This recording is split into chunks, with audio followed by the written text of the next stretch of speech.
Tiap tanggal 18 Zulhijjah, yang pada tahun ini jatuh pada tanggal 7 Juli, di seluruh dunia banyak umat Islam yang merayakan Hari Raya Idul Qadir. Namun, Ustaz Rofi cukup yakin banyak dari teman-teman yang tidak tahu tentang peristiwa bersejarah dalam Islam yang terjadi di Qadir ini. Saya juga yakin teman-teman ini tidak tahu bukan karena tidak mau mencari tahu, tapi karena memang belum pernah diberi pengetahuan tentang apa itu peristiwa Qadir. Karena tampaknya peristiwa ini kerap diupayakan untuk disembunyikan. Padahal sebenarnya banyak ulama-ulama yang tahu persis tentang khutbah Nabi di Qadir ini. Namun, mereka seperti merasa kesulitan untuk menyampaikan bahkan sebatas fakta bahwa peristiwa di Qadir ini pernah terjadi. Apalagi fakta bahwa dalam khutbah di Qadir ini terjadi pengakuan khusus untuk Imam Ali bin Abi Thalib oleh Rasulullah Shallallahu Alaihi Wasallam. Jadi tidak heran jika banyak umat Muslim yang tidak mengetahui tentang peristiwa Qadir, karena seolah-olah peristiwa ini dihilangkan dari pandangan umum. Meski sebenarnya peristiwa ini merupakan salah satu fakta historis yang terdokumentasi paling baik dalam banyak riwayat. Hal ini sangat disayangkan karena peristiwa Qadir ini sebenarnya bisa menjawab sebuah pertanyaan besar yang mungkin pernah terbersit di benak teman-teman. Apa mungkin seorang Nabi Muhammad, pemimpin seluruh umat Muslim di seluruh dunia pada saat itu, tidak menyelesaikan masalah yang paling penting sebelum sepeninggalannya, yakni siapa yang akan meneruskan tonggak kepemimpinan beliau? Apa mungkin untuk kita saja yang sekarang umat Muslim di akhir zaman, dari 1400 tahun yang lalu, Allah sudah umumkan bahwa Imam Mahdi adalah pemimpin kita. Tapi ketika Rasulullah meninggal, Allah tidak menunjuk siapapun sebagai pemimpin umat Islam saat itu. Dan pertanyaan-pertanyaan ini sangatlah valid. Kenapa? Karena faktanya, pada saat Rasulullah Shallallahu Alaihi Wasallam wafat, agama Islam baru berumur sekitar 20 tahun. Pada saat itu Islam adalah agama yang masih muda, yang isinya orang-orang yang berpindah dari agama mereka sebelumnya. Beberapa dari mereka ada yang benar-benar tulus dan sukarela, namun ada juga yang tidak. Ini bisa dilihat dari turunnya surat Al-Munafiqun, yang artinya orang-orang munafik. Dari semua kitab suci, hanya Al-Quran yang punya surat spesifik yang secara gamblang menyatakan bahwa ada orang-orang munafik di sekitar nabinya. Orang-orang yang di mulutnya mengatakan La ilaha illallah Muhammad Rasulullah, namun menyimpan rasa dendam terhadap Muhammad dan keluarganya, serta dendam pada agama Islam. Jadi sangat wajar kalau kita berpikir ketika Nabi Muhammad sudah mendekati akhir hayatnya, agama Islam berada dalam situasi yang rapuh. Di dalamnya masih terdapat orang-orang munafik, menyimpan rasa dendam dan ingin meruntuhkan agama Islam dari dalam. Dalam keadaan seperti ini, apakah mungkin Allah dan Rasul-Nya dengan asal meninggalkan agama ini begitu saja? Mempersiapkan sebuah kerangka atau sistem yang jelas, sehingga agama yang telah Allah sempurnakan ini terus terjaga hingga akhir zaman. Jadi apa yang sebenarnya terjadi di Qadir yang bisa menjawab pertanyaan-pertanyaan ini? Dan kenapa banyak ulama yang memilih untuk tidak menceritakan tentang peristiwa ini? Mari kita bahas.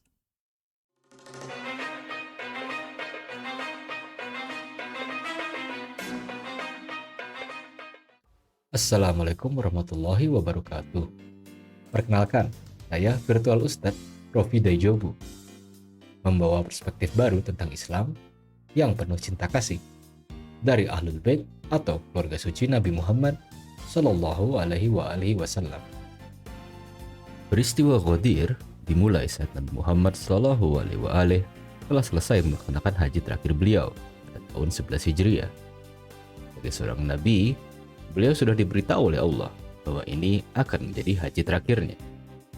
Karena itu, beliau mengundang ratusan ribu kaum muslim dari seluruh penjuru dunia untuk ikut haji bersama beliau. Setelah selesai haji, di Padang Arafah, Nabi menyampaikan khutbahnya yang terkenal. Ia menyampaikan bahwa umur beliau sudah tidak lama lagi. Lalu, Ratusan ribu kaum muslim dari seluruh penjuru dunia itu ikut berbondong-bondong berjalan mengiringi Rasulullah keluar dari Mekah karena mereka belum mau berpisah dari Rasulullah Shallallahu Alaihi Wasallam. Lalu di tengah perjalanan di sebuah tempat bernama Ghadir Qum, malaikat Jibril alaihissalam turun kepada Rasulullah Shallallahu Alaihi Wasallam untuk menyampaikan wahyu dari Allah Subhanahu Wa Taala.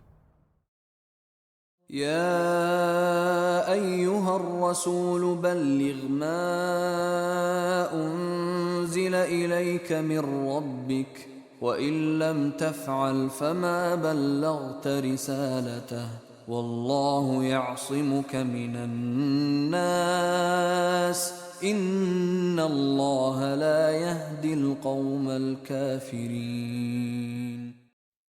Rasulullah Shallallahu Alaihi Wasallam kemudian langsung memerintahkan rombongannya untuk berhenti di tempat tersebut. Rasulullah juga mengutus beberapa sahabat yang menunggangi kuda untuk pergi memanggil kembali sebagian rombongan yang sudah jalan terlebih dahulu dan juga menyegerakan rombongan yang ada di belakang. Di bawah panas terik matahari, ratusan ribu kaum muslim menunggu selama kurang lebih 4 jam sampai semua rombongan berkumpul di Ghadir Qum. Setelah semua rombongan terkumpul, Rasulullah Shallallahu Alaihi Wasallam kemudian memimpin sholat, diikuti oleh ratusan ribu kaum muslim. Selesai sholat, atas perintah Rasulullah, didirikanlah sebuah mimbar dari dahan-dahan pohon, batuan, dan gerobak yang ada di sekitar. Dari atas mimbar itu, Rasulullah Shallallahu Alaihi Wasallam mulai berbicara, menyampaikan sabda-sabdanya dengan nada tinggi, jelas dan tegas. أما بعد ألا أيها الناس فإنما أنا بشر يوشك أن يأتي رسول ربي فأجيبا وأنا تارك فيكم ثقلين أولهما كتاب الله فيه الهدى والنور فخذوا بكتاب الله وتمسكوا به وأهل بيتي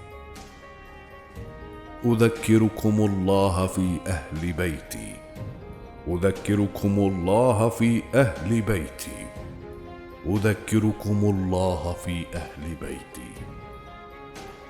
Tak lama setelah itu, Rasulullah Shallallahu Alaihi Wasallam memanggil Imam Ali bin Abi Thalib alaihissalam untuk berdiri di sampingnya. ألست أولى بالمؤمنين من أنفسهم؟ Orang-orang menjawab, betul ya Rasulullah.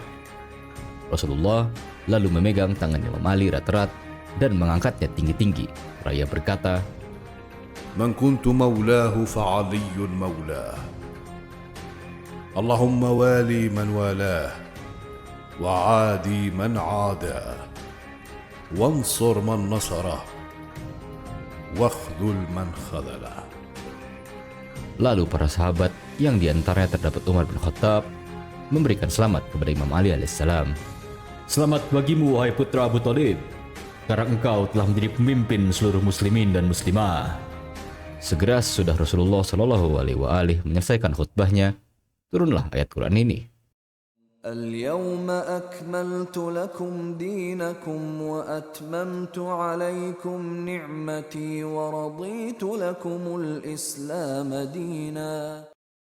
Turunnya surat Al-Maidah ayat ketiga ini menegaskan fakta bahwa kesempurnaan dan diridhoinya Islam sebagai agama bagi umat muslim oleh Allah Subhanahu wa taala terwujud lewat kepemimpinan Imam Ali bin Abi Thalib alaihissalam yang dideklarasikan oleh Rasulullah Shallallahu Alaihi Wasallam di Ghadir Qum.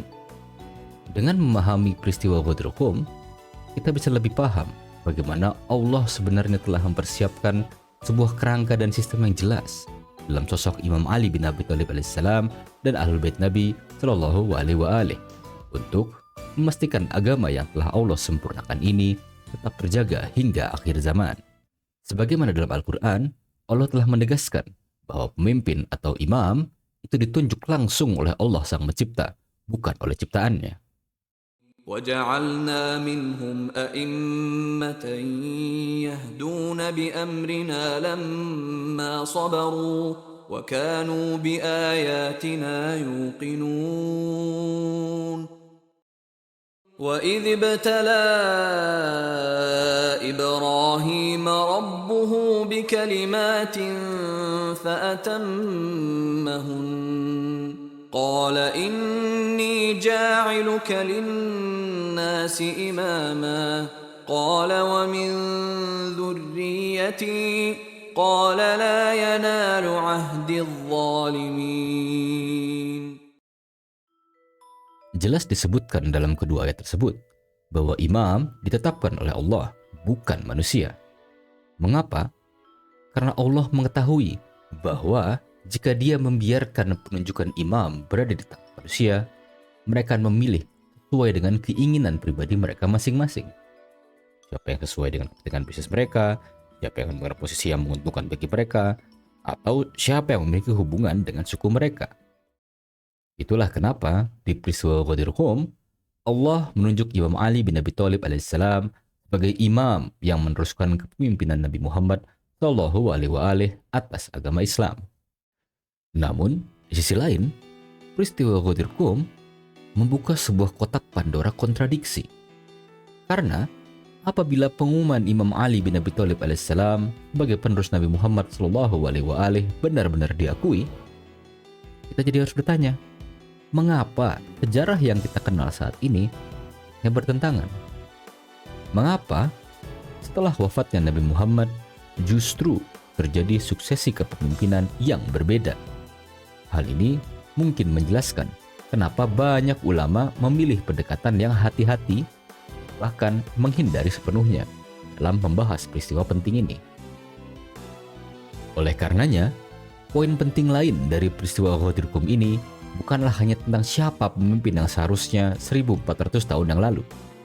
Lebih dari itu, peristiwa ini mengajarkan kita untuk selalu berani menggali pengetahuan, nantiasa berjuang mengejar kebenaran, tidak peduli betapa berat tantangan atau seberapa besar kontroversi yang mungkin ditimbulkannya. Kita ditantang untuk tidak sekedar menelan mentah apa yang telah diajarkan, namun terus berinisiatif mencari jawaban atas pertanyaan-pertanyaan kita. Untuk pembahasan lebih lanjut tentang penunjukan imam oleh Allah secara langsung atau juga dikenal dengan konsep imamah, insya Allah akan Ustadz Rofi bahas di video selanjutnya atau lewat live stream. Akhir kata, semoga pengetahuan ini tak hanya menyingkap tabir peristiwa Ghadir Qum bagi kita, tetapi juga membangkitkan semangat untuk terus mencari kebenaran serta memperluas wawasan tentang agama Islam, sehingga dapat memperkuat keimanan kita. Jika ada pertanyaan atau pemikiran yang ingin dibagikan, jangan ragu untuk meninggalkan komentar di bawah. Semoga kita semua selalu berada dalam lindungan dan petunjuk dari Allah Subhanahu wa Ta'ala. Assalamualaikum warahmatullahi wabarakatuh.